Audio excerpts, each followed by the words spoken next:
امیر المومنین علی ابن ابی طالب علیہ السلام کی بیٹی سیدہ زینب سلام اللہ علیہا کو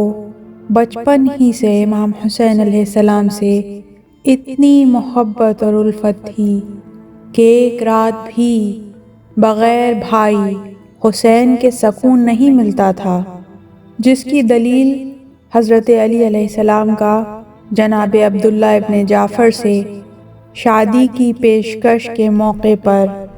2 شرطوں کا رکھنا ہے۔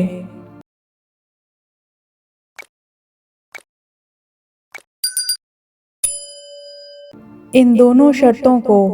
حضرت زینب سلام اللہ علیہا کے نکاح میں شرط نکاح کے طور پر شامل کیا گیا۔ پہلی شرط یہ تھی کہ میری بیٹی زینب حسین سے بے حد محبت رکھتی ہے، لہٰذا میں اس شرط پر تمہارے عقد میں دوں گا کہ اگر تم اسے دن میں 1 بار ضرور حسین سے ملاقات کی اجازت دو گے، کیونکہ زینب حسین کو دیکھے بغیر 1 دن بھی نہیں رہ سکتی۔ دوسری شرط یہ تھی، جب بھی حسین کو سفر درپیش ہوگا اور وہ زینب کو ساتھ لے جانا چاہیں تو تم زینب کو نہیں روکو گے اور حسین کے ساتھ جانے کی اجازت دو گے۔ جناب عبداللہ ابن جعفر نے دونوں شرطوں کو منظور کیا۔ وہ زینب سلام اللہ علیہا جنہیں در امامت سے عالمہ غیر معلمہ اور عقیلہ بنی ہاشم کے القابات ملے۔ روایت کے مطابق ابھی سیدہ زینب سلام اللہ علیہا 4 برس کی بھی نہیں ہوئی تھیں کہ علی ابن ابی طالب علیہ السلام ایک ضرورت مند کے ساتھ گھر میں داخل ہوئے اور سیدہ فاطمہ الزہرا سلام اللہ علیہا سے اپنے مہمان کے لیے کھانے کی فرمائش کی۔ معصومہ عالم نے عرض کیا، یا ابو الحسن، اس وقت گھر میں کھانے کو کچھ بھی نہیں ہے، صرف مختصر سی غذا ہے جو میں نے زینب کے لیے رکھی ہے۔ یہ سن کر علی و فاطمہ کی عقیلہ و فہیمہ بیٹی دوڑتی ہوئی ماں کے پاس گئی اور مسکراتے ہوئے کہا، مادر گرامی، میرا کھانا بابا کے مہمان کو کھلا دیجئے، میں بعد میں کھا لوں گی۔ اور ماں نے بیٹی کو سینے سے لگا لیا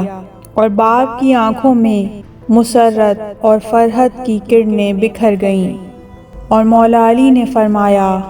تم واقعاً زینب ہو، وہ زینب سلام اللہ علیہا کہ جنہیں بچپن میں ہی نانا رسول اللہ صلی اللہ علیہ وآلہ وسلم کے سایہ رحمت اور پھر چند ہی ماہ بعد اپنی درد و مصائب میں مبتلا مظلوم ماں کی مادرانہ شفقت سے محروم ہونا پڑا۔ لیکن زمانے کے ان حادثوں نے مستقبل کے عظیم فرائض کی ادائیگی کے لیے 5 سالہ زینب کے حوصلوں کو زیادہ قوی اور مستحکم کر دیا تھا، اور جب سیدہ فاطمہ الزہرا سلام اللہ علیہا کی شہادت کے بعد علی ابن ابی طالب کے تمام گھر کے امور کے علاوہ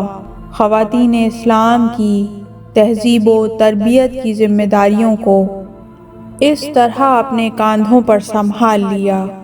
کہ تاریخ آپ کو ثانی زہرا اور عقیلہ بنی ہاشم جیسے خطاب عطا کرنے پر مجبور ہو گئی۔ سیدہ زینب سلام اللہ علیہا نے احادیث کی روایت اور تفسیر قرآن کے لیے مدینے اور اس کے بعد علی ابن ابی طالب علیہ السلام کے دور خلافت میں کوفے کے اندر باقاعدہ مدرسہ کھول رکھا تھا، جہاں خواتین کی ایک بڑی تعداد اسلامی علوم و معارف کی تعلیم حاصل کرتی تھی۔ جناب زینب نے اپنے زمانے کی عورتوں کے لیے تعلیم و تربیت کا ایک وسیع دسترخوان بچھا رکھا تھا، جہاں بہت سی خواتین آئیں اور اعلیٰ علمی اور معنوی مراتب پر فائز ہوئیں۔ جناب زینب سلام اللہ علیہا نے واقعہ کربلا میں اپنی بے مثال شرکت کے ذریعے تاریخ بشریت میں حق کی سربلندی کے لیے لڑی جانے والی سب سے عظیم جنگ اور جہاد و سرفروشی کے سب سے بڑے مارکے کربلا کے انقلاب کو رہتی دنیا کے لیے جاویداں بنا دیا۔ ایک طرف اپنے پیاروں کے بچھڑ جانے کا غم، مصیبتوں اور مصائب کے پہاڑ ٹوٹنا، اس سب کے باوجود سیدہ زینب نے اپنے وقت کے ظالم اور سفاک ترین افراد کے سامنے پوری دلیری کے ساتھ اسیری کی پرواہ کیے بغیر مظلوموں کے حقوق کا دفاع کیا اور اسلام و قرآن کی حقانیت کا پرچم بلند کر دیا۔ جن لوگوں نے نواسۂ رسول کو ایک ویران اور غیر آباد صحرا میں قتل کر کے حقائق کو پلٹنے اور اپنے حق میں الٹا کر کے پیش کرنے کی جرت کی تھی، سرے دربار ان مجرموں کے چہروں سے نقاب اتار کر نوچ پھینکا اور کوفہ و شام کی بے حس عوام کی آنکھوں پر پڑے ہوئے غفلت اور بے شرمی کے پردے چاک کر دیے۔ زہد و عبادت کے لحاظ سے اس قدر پروردگار عالم کے ہاں صاحب عظمت خاتون تھیں کہ سانحہ کربلا کے بعد اسیری کی حالت میں بھی، جسمانی اور روحانی طور پر سخت ترین حالات میں بھی کبھی نماز شب ترک نہ ہوئی۔ سیدہ زینب اپنی عبادت، بندگی، زہد و تقوی اور اطاعت خداوند کی وجہ سے ولایت تکوینی کی مالکہ تھیں۔ چنانچہ روایت میں آیا ہے کہ دربار شام میں خطبہ دینے سے پہلے بہت شور و غل تھا، انہیں خاموش کرنا ہر کسی کے بس کی بات نہ تھی، لیکن جب سیدہ زینب نے حکم دیا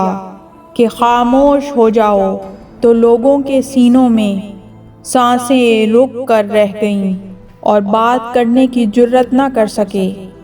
سیدہ زینب سلام اللہ علیہا واقعہ کربلا کے بعد زیادہ عرصے تک زندہ نہیں رہیں، لیکن اس مختصر سے عرصے میں کوشش کی کہ لوگوں کے ذہنوں پر پڑے جہالت و گمراہی کے پردوں کو ہٹا دیں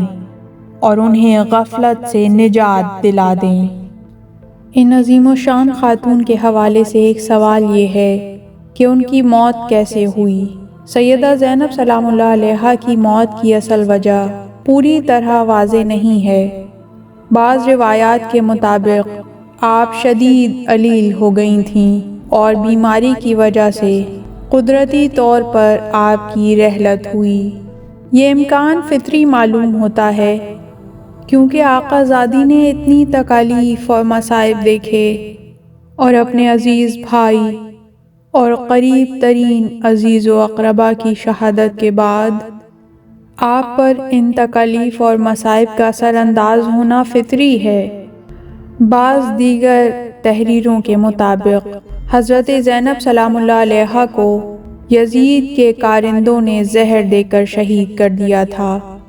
یہ امکان بعید نہیں کیونکہ حضرت زینب نے کربلا کے تمام واقعات دیکھے تھے اور ان کی موجودگی کربلا کے مصائب اور یزید کی حکومت کی آفات کی یاد دہانی ہے اور یزید اسے برداشت نہیں کر سکتا تھا۔ البتہ دشمن ان کاموں میں کوئی ثبوت نہیں چھوڑتا اور وہ یہ کام ہمیشہ چھپ کر کرتا ہے۔ ان دونوں وجوہات میں سے کسی ایک کی وجہ سے سیدہ زینب سلام اللہ علیہا 57 سال کی عمر میں مصائب و مشکلات سے دوچار ہو کر شہید ہو گئیں۔ انا للہ و انا الیہ راجعون، رضاً بقضائہ و تسلیماً لامرہ۔ اس طرح کی مزید تحقیقی، علمی اور تاریخی ویڈیوز دیکھنے کے لیے چینل کو سبسکرائب کیجیے اور بیل آئیکن پہ کلک کیجیے۔ ویڈیو کو لائک کریں اور کامنٹس کے ذریعے بتائیے کہ آپ کو ویڈیو کیسی لگی۔ اگلی ویڈیو تک کے لیے خدا نگہدار۔